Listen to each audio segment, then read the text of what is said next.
Hey guys, welcome back once again. Today, it's starting to get cold outside. Here comes fall, right? So we're gonna make one of my childhood favorites and still one of my favorites, creamy tomato soup with a sourdough ham and grilled cheese. I'm gonna show you how we thicken the soup with a celery root as opposed to using heavy cream, which is really nice. Everybody's a little bit of lactose intolerant, right? So I don't really agree well with cream. Cream doesn't agree with me.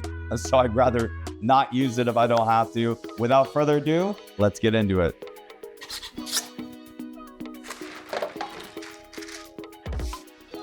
Want to take our tomatoes, just place them upside down.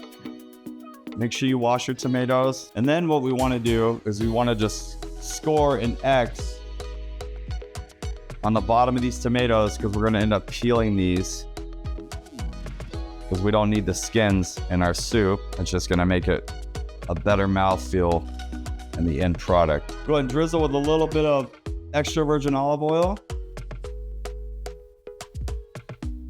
A little bit of salt, some fresh cracked pepper, and then we'll just take a few sprigs of thyme just right on top, just like so. We're gonna go ahead and roast these at 400 till they're nice and soft, probably about 30 to 45 minutes.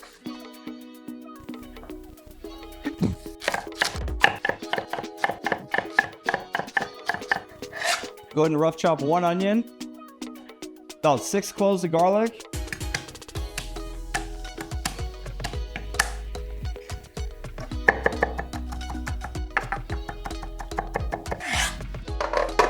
you don't have to have this. I just like to add one roasted pepper. You can do this over the stove, or you can just have fun with a torch like this.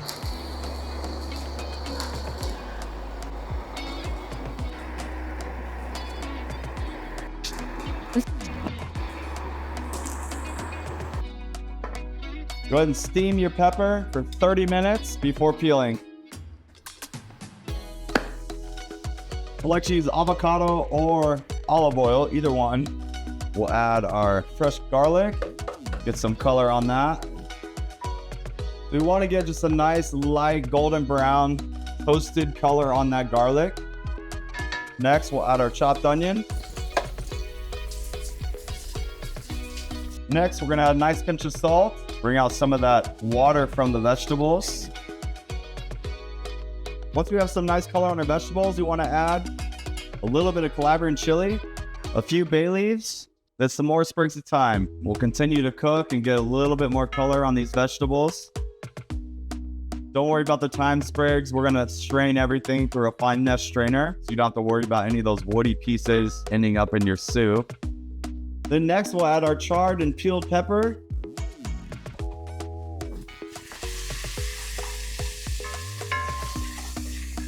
Now we can just turn this down on low and just really let these vegetables kind of caramelize and saute. This is just gonna add a nice foundation, a nice body for our soup. Very important. You don't wanna rush this step right here. So just take your time. All right, next, let's take out our tomatoes.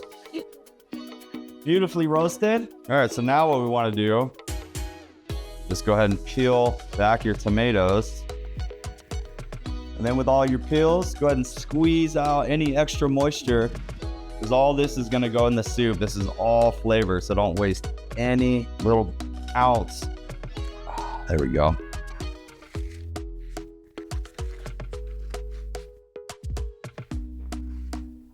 All right, so next we're going to take our celeriac. And I just like to cut off the very top, cut off the bottom. Then you can either cut or use a peeler and then just peel off all this woody exterior.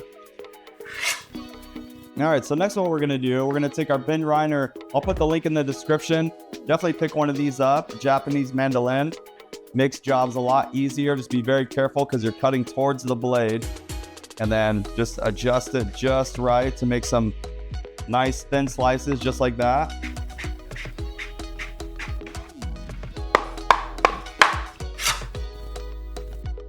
We wanna add our peeled and sliced celeriac. This is just gonna add a nice viscosity to our soup. Like I said in the beginning, instead of using heavy cream, we can just add celeriac. Is a nice thickener for our soups. You can also do this with, if you're doing chicken pot pie, if you're making a chicken soup and you wanna just add a little bit of thickening agent without using flour or heavy cream, then just add some celeriac. Want to make sure that we get everything that's on this tray. All of our beautiful tomatoes. Every little bit. Then we also want to add roughly about a quart of homemade chicken stock. We'll just let this cook for about an hour. Then make sure you dry off your ham really well so you don't get splattered.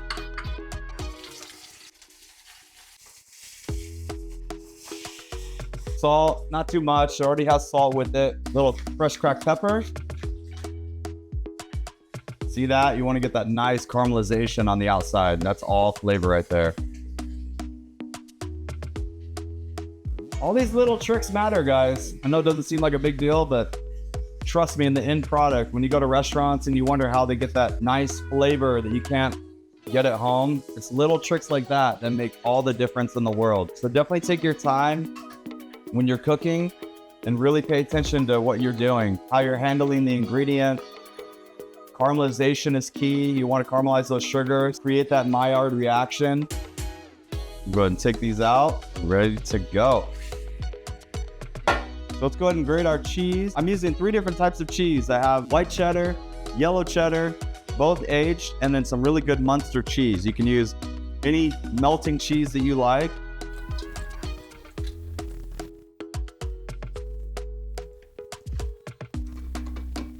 Then if you're wondering why I put it on this parchment paper, just for easy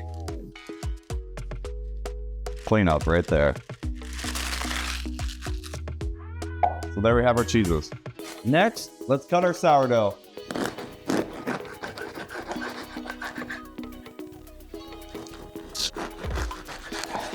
Your end pieces, go ahead and save them and make croutons. All right, let's assemble our grilled cheese. Go ahead and take our slices of bread. This is a mix of white truffle butter. If you can't find it, regular butter is fine, but you just want to make sure that you soften it. You don't want to rip the bread apart. And you just want to go ahead and lather each piece with a good amount of butter.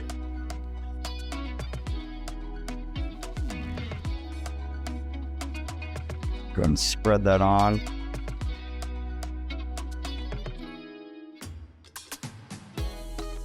All right.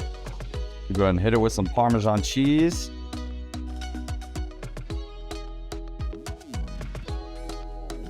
Press that down into the butter.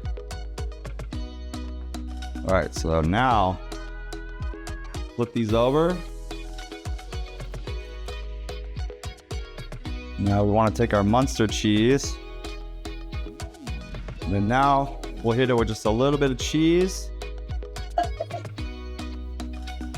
And then a nice piece of ham right in the middle. Go ahead and stack our babies up. So now we'll add in some fresh basil. We'll go ahead and mix that around. And then we'll just add everything to our blender. Don't worry about the bay leaves. Totally fine to blend up. Be very careful when you're blending hot liquids. You always want to make sure that it's on low. This thing will explode on you if you're not careful. Then just gradually turn it up. Then lastly, very important step, through a fine mesh strainer, just to really smooth out your soup here.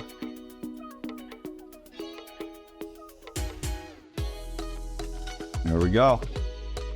All right, so now let's go ahead and cook up our grilled cheese. Make sure your pan's nice and hot. I like to do 2 at a time.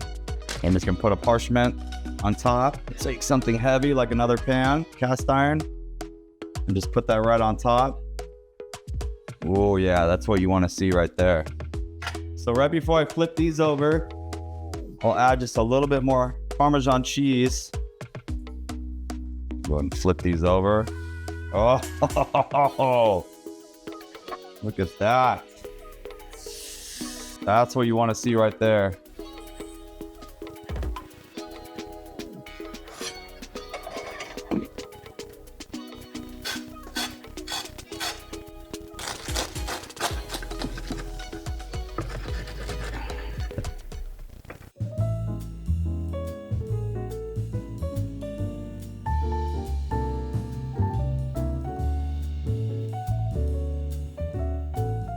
fresh cracked pepper. Just a few little drops of oil. Gorgeous grilled cheese.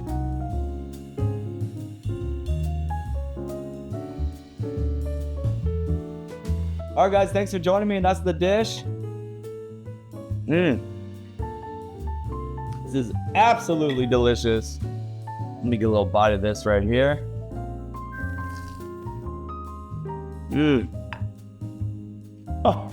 Excuse me while I chew my food. Such a perfect combo, you guys. Really appreciate you joining me. It means a lot. Don't forget to like, comment, share, subscribe, all that fun stuff. Hit that bell notification so you see anytime I go live or make a new video. Truly appreciate you joining me. Get out there and make some soup. It's getting cold outside. Bon appetit. And as always,